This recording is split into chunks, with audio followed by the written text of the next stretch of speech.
Hello and welcome. Internal auditors must plan engagements carefully in order to effectively accomplish number one, the goals and objectives set forth in the annual internal audit plan, and number two, to adhere to the organization's policies and procedures which are already established for the internal audit activity. Today we are covering standard 2201 planning considerations. This is second standard of the series 2200 which started from the last vlog. So let's start by asking some interesting questions as per our customary practice and try to get responses to those questions while we will review this standard 2201. What must be considered while planning the engagement? How audit can make significant improvements in the organization's governance, risk management and control processes. How discussions with the management on strategy are helpful. Why risk and control matrix is important for engagement planning. If you're new to my videos, this is Tausif Mushtaq, an audit strategist, control specialist and board advisor with over 2 decades of experience in governance, assurance, risk and controls, fraud examinations, and forensic reviews. The objective of my videos on the audit and assurance series is to promote the internal audit profession in its basic spirit, whereby the internal auditors having a clear understanding of the standards and the international professional practices framework overall, so they can contribute to achieve the mission of internal audit. The mission of internal audit is as defined by the Institute of Internal Auditors, which is to enhance and protect organizational value by providing risk-based and objective assurance, advice, and insight. So let's review and understand what is the basic requirement of Standard 2201. In planning the engagement, internal auditors must consider the strategies and objectives of the activity being reviewed and the means by which the activity controls its performance, the significant risk to the activity's objectives, resources, and operations, and the means by which the potential impact of risk is kept to an acceptable level. The adequacy and effectiveness of the activities governance, risk management and control processes compared to a relevant framework or model, and opportunities for making significant improvements to the activities governance, risk management and control processes. So let's now review the standard, the assurance part of it and consulting part of it. If auditor is performing a consulting role or an assurance role, so what the standard says about that. When planning an engagement for parties outside the organization, internal auditors must establish a written understanding with them about the objectives, scope, respective responsibilities, and other expectations, including restrictions on distribution of the results of the engagement and access to engagement record. Similarly, when internal auditor is playing a role of a consultant or in a consulting role, the standard 2201 C1 guides us about that internal auditors must establish an understanding with consulting engagement clients about objectives, scope, respective responsibilities, and other client expectations. Even though standard requires that for significant engagements, this understanding must be documented, but it is advisable to keep this established understanding documented for all engagements. So let's understand further the details of this standard by reviewing the implementation guide and abreast ourselves about how engagement planning can be effective. In standard 2200, we got to know that engagement planning typically starts with a review of the documentation that supports the annual internal audit plan.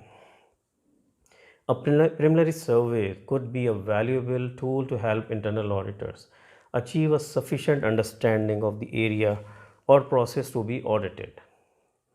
Internal auditors can plan effectively for an engagement if they start with an understanding of the mission, vision, objectives, risk appetite, control environment, governance structure, and risk management processes of the area or process under review.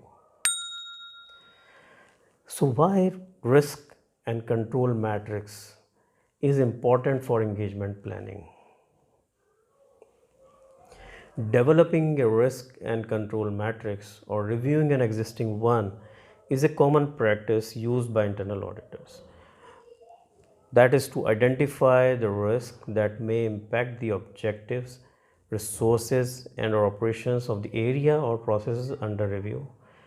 Number two, the risk and control matrix may provide critical feedback on the key risks that have been identified as well as any mitigating controls. And it can also be used to identify key objectives of sub processes within the area or process to be audited. So, what information an internal auditor should gather during the engagement planning? So, internal auditor typically gather information regarding the audit client's policies and procedures, and seek to understand any IT systems used by the area under review, along with sources, types, and reliability of information used in the processes, and those that will be evaluated as evidence. And internal auditors should also obtain and review the results of work performed by other internal external assurance providers, and prior audits actually results for the from the area or process under review, if applicable, if there is any some audit has been conducted recently. It is important for internal auditors to determine whether new processes or conditions may have introduced new risks.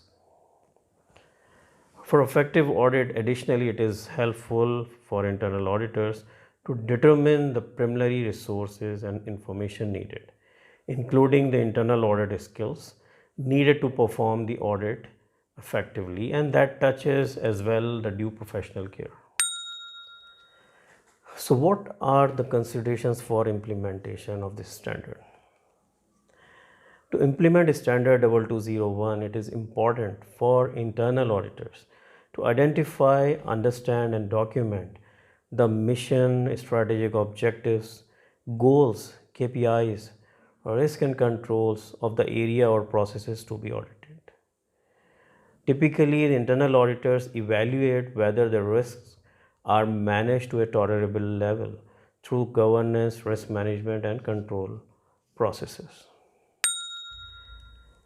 Another important aspect of all this is discussions with the management. That gives you a lot of handy information and saves a lot of time, because management is well aware of historically what has happened, what are the rationale behind all these decisions and assessments and all those actions when they are deciding on the strategies and objectives.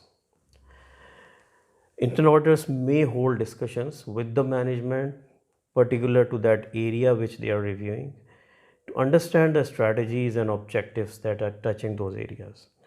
These discussions may be supplemented by a review of strategy papers, business plans, budgets, and minutes of meetings. Significant risk may be identified in the supporting documentation. Internal auditors can use their understanding of the business and knowledge of the environment to independently evaluate the risk factors considered by business management. So, internal audit can challenge also those assessments and those risk factors.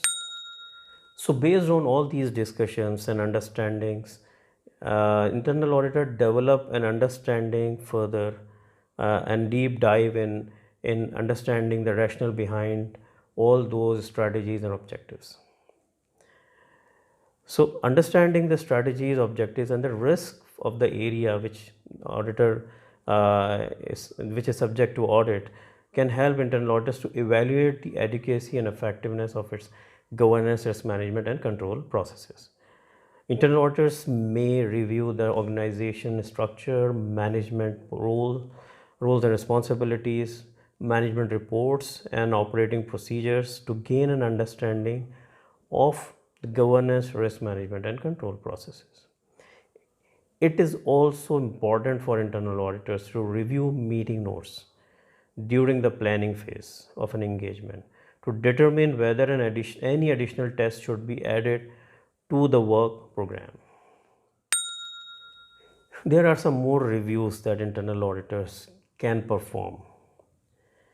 Management may maintain process flow and controls documents to meet regulatory requirements such as Sarbanes-Oxley, Turnbull, or any other listing rules. Internal auditors may review such documentation to identify key controls. Thereafter, internal auditors may consider using a relevant framework or model such as COSO framework or ISO 31000 to aid the evaluation. It will not be premature for an internal auditor to think as early as at the planning stage on how internal auditor can add value. During engagement planning, it is important for internal auditors rather to consider how the internal audit activity can add value. In this regard, internal auditors use their professional judgment, knowledge, and experience to identify opportunities for making significant improvements to the organization's governance, risk management, and control processes. So let's conclude what we understood from this very valuable and full of information standard and how we can use this in planning engagement. We understood how auditor can effectively plan an engagement, what to consider and understand, how discussions with management are useful, what documents to review. While planning an engagement, internal auditors establish the engagement's objectives and scope in conformance with standard 2210, which is engagement objectives, and standard 2220, which is engagement scope. Doing so allows internal auditors to consider what should be tested in the process or area under review. It also enables them to prioritize the areas within the engagement scope based on the significance of the risk identified. Priority is generally determined by the likelihood of a risk occurrence and the impact that risk would have on the organization if it occurred. Risks with a higher likelihood of occurrence and the greatest impact are generally given the highest priority for testing. In addition to that, the internal auditors typically speak with and have discussions with individuals who work in that particular area which is subject to audit. This can enhance understanding and lead to more effective engagement planning. If we go through the engagement implementation guide for 2210, which we'll cover in the next vlog, which covers engagement objectives, and then 2220, which also we need to cover, which is about the engagement scope that provide additional information and guidance. So how to demonstrate conformance with this standard? Documents that may demonstrate conformance include a well-documented planning memo that shows, among other things, that internal auditors have considered the items listed in standard 2201. Other documentation such as notes from a walkthrough, process flows, work papers, and a risk and control matrix may also demonstrate conformance. Additionally, internal auditors generally have documentation of any gaps that may have found between policies and procedures of the areas under review, and this may serve to demonstrate conformance. The opportunities for making significant improvements to the organization's governance, risk management, and control processes may be documented in meeting minutes, presentations, or the final communication to management. So thank you so much for staying till the end and learning from this review of standard 2201. Please share my videos, subscribe my channel, and also ask from other people in the fraternity so that other students and candidates of CIA or who want to work practically in the internal audit field can get benefit from these videos. So thanks a lot. Stay in touch and expect some more videos on interesting topics covering standards as well as other areas related to internal audit. Thanks a lot.